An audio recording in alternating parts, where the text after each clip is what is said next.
Welcome to the Deep Dive, powered by Tech Talk Central. I'm Nathan. And I'm Sarah. It's great to be here. And welcome everyone tuning in. We're diving into LG's latest 4K TVs today.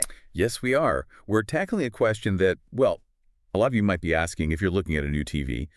Which LG is the right one? Is it the LG EVO AI C5 or the LG QNED85A? Two really strong contenders for 2025. Exactly. We've looked at the specs, user feedback, all that stuff to really unpack the differences and help you figure out which screen fits your living room best. Yeah, our goal here is to, cut through the marketing speak a bit, distill what really matters from the specs and what people are actually saying, help you get up to speed quickly. Right. So let's get into it. Let's do it. Okay, let's start with the LG QNED85A. Now, this is a 2025 model, and its core tech is QNED Mini LED. So, what's the deal with QNED Mini LED? How does it work? Okay, so QNED.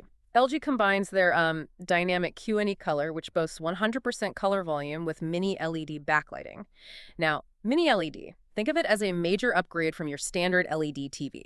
Well, instead of just a few backlights, it uses thousands, sometimes tens of thousands, of really tiny LEDs. And crucially, it pairs this with precision dimming. Precision dimming, meaning more control over the light. Exactly. It means the screen is divided into many, many individual dimming zones, hundreds, maybe even thousands. This lets the TV manage the black levels and the brightness with way more accuracy. Ah, okay, so you get like better contrast, brighter brights next to darker darks, without that kind of halo effect you sometimes see on older LEDs. Precisely. You get much better contrast, deeper blacks than standard LED, and really vibrant colors because the light control is just so much finer. It's not quite OLED black, but it's a big step up. Gotcha. And what's powering this? What's the brain inside? It's got the Alpha 8 AI processor Gen 2. This is pretty smart. It uses AI to figure out what kind of content you're watching. Sports versus movies. Yeah, exactly. And it automatically optimizes both the picture and the sound for that specific content. It also supports HDR10 Pro for better dynamic range, and it has AI super upscaling 4K. Which helps make older stuff look better on the 4K screen. You got it. Makes non-4K content look sharper, cleaner. And for the movie fans, there's filmmaker mode, which turns off a lot of the processing to show the film as the director intended. Nice. And sound. It's got wow orchestra compatibility for LG soundbars and virtual 5.1 surround sound built in, which, gives you more immersive feel than just basic stereo. Okay, sounds good. What about for the gamers? It's actually really solid for gaming. It has a native 120 Hz refresh rate that's key for smooth motion. And for PC gamers, it can even go up to 144 Hz with VRR. VRR, variable refresh rate, helps stop screen tearing. Exactly. Yep. Super important for smooth gameplay. You also get the LG Game Optimizer, that's like a quick menu for tweaking game settings, plus built-in support for GeForce NW and Xbox Cloud Gaming. Oh, cloud gaming built right in. That's handy. Yeah, you don't even need a console for some games. And it runs on WebOS 25, LG Smart Platform. Access to all the usual apps, plus over 300 free LG channels. And they promise updates for up to 5 years with the WebOS Renew program. 5 years of updates is pretty good. It is. Plus, you get the AI concierge for recommendations, built-in Alexa, ThinQ, Google Assistant support, and it works with Matter and Apple HomeKit too. So, good smart home integration. Okay, comprehensive package. And the price for the 65-inch is around $997, you said? Yeah, just under $1,000. All right, so that's the QNED85A. Now let's switch gears to the other contender, the LG EVO AI C5. Also a 2025 model, but this one's OLED. Right. And OLED, well, that stands for Organic Light Emitting Diode. It's fundamentally different technology. How so? What's the core difference compared to the mini LED and the QNED? The key thing with OLED is that each pixel, and there are over 8.3 million of them on a 4K screen, makes its own light. It's self-lit. Unlike mini LED, which still uses a backlight, even if it's a very advanced one. Exactly. Because each pixel is its own light source, it can turn completely off individually. And that's where the perfect black comes from, right? That's it. When a pixel needs to be black, it just switches off. No light emission at all. That gives you what LG calls perfect black, and therefore perfect color and infinite contrast. The colors just pop against that true black background. Makes sense. Especially for watching movies in a dark room, I imagine. Definitely. It also has brightness boosters tech to make those self-lit pixels even brighter, more luminous. And a really interesting point, it's UL certified as glare-free. Glare-free, so it handles reflections well. That's often a drawback people mention with glossy screens. Yeah, LG's worked hard on this. It means it should perform much better in bright rooms, reducing those annoying reflections so you can still appreciate the picture quality. Okay, that's a big plus for everyday viewing. Now, processor-wise, the QNED had the Alpha 8. What's the C5 running? It gets a step up. The C5 uses the Alpha 9 AI processor Gen 8, and this chip is specifically designed for LG OLED panels. So, more specialized. What does that translate to? It means even more sophisticated AI processing. It's designed to get the absolute best out of those self-lit pixels. Think ultra-realistic picture, better handling of textures, gradients, motion.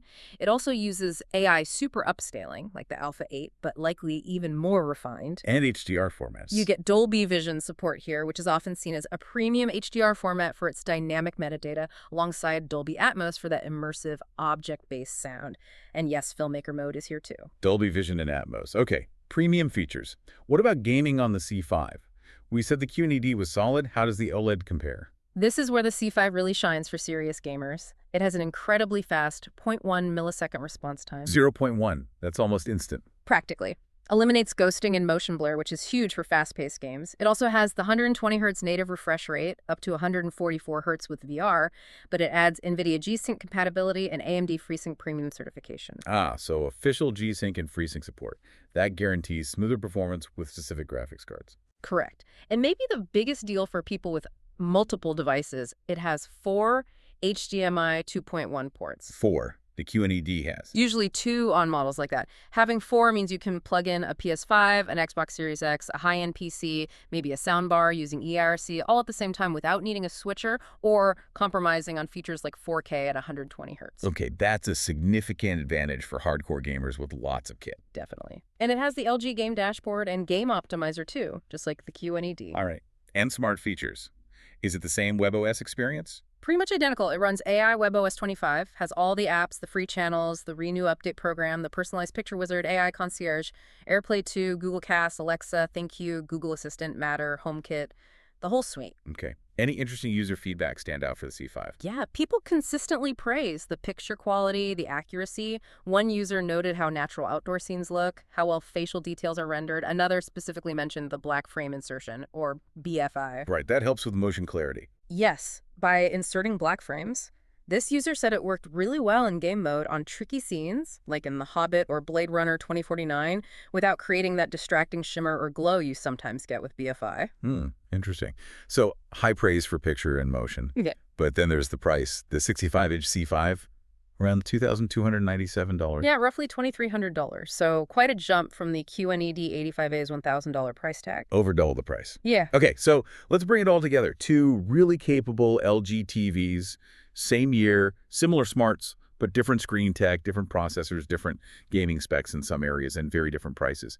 How does someone choose? Yeah, that's the core question, isn't it? Fundamentally, like you said, it boils down to that display technology and your viewing habits, maybe your budget too. Right. The C5, the OLED EVO, it's going to give you superior contrast, those perfect blacks, because every pixel makes its own light and can turn completely off. That makes it, arguably unbeatable for darkroom viewing.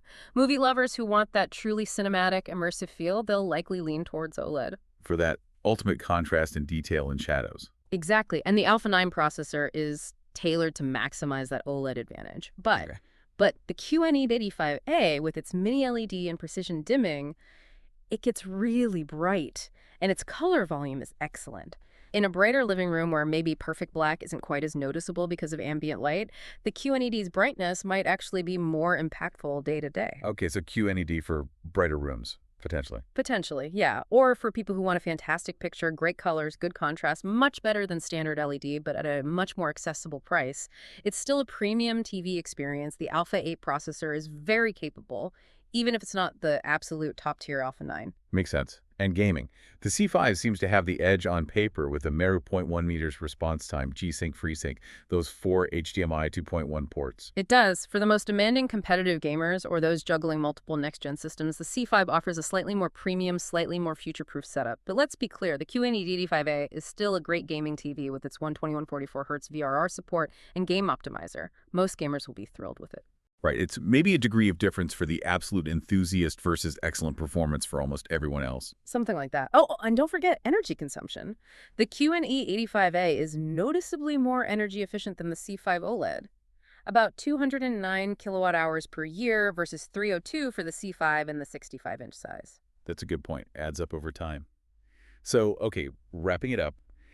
If budget isn't the primary concern, and you value the absolute best black levels, contrast, maybe you watch a lot in a darker room, and you want the top-tier gaming features, the LG OLED EVO C5 seems like the way to go. I'd agree with that summary. It's the premium choice for picture purists and hardcore gamers. Right, if you're looking for a really bright, vibrant picture that looks great in most living rooms, still offers excellent smart features, solid gaming performance, and comes in at a significantly lower price point, the QNED85A looks like incredible value. Absolutely. It delivers a fantastic experience for the money. It really comes down to prioritizing either that absolute OLED perfection, especially in the dark, or getting maybe 90% of the way there in most conditions, but saving a lot of cash. So the question for you, the listener, isn't just which TV is technically better, but maybe which TV is better for me. Consider your room lighting, your gaming needs, how critical perfect black is versus brightness, and of course, your budget. Exactly. Both are great LG TVs, just aimed at slightly different priorities and wallets. Think about how you watch TV. Well, that brings us to the end of this deep dive here on Tech Talk Central. We really hope breaking down the C5 and QNED85A helps clear things up if you're trying to decide. And if you want to check the latest prices or find deals on either the LG EVO AI C5 or the LG QNED85A, definitely check out the links we've put in the description below. Yeah, prices can change, so those links are your best bet. And hey, if you found this helpful and want more tech insights and comparisons, please do hit that subscribe button for our channel, Tech Talk Central. We'd love to have you join us regularly. We really appreciate you tuning in. Until next time, stay well informed.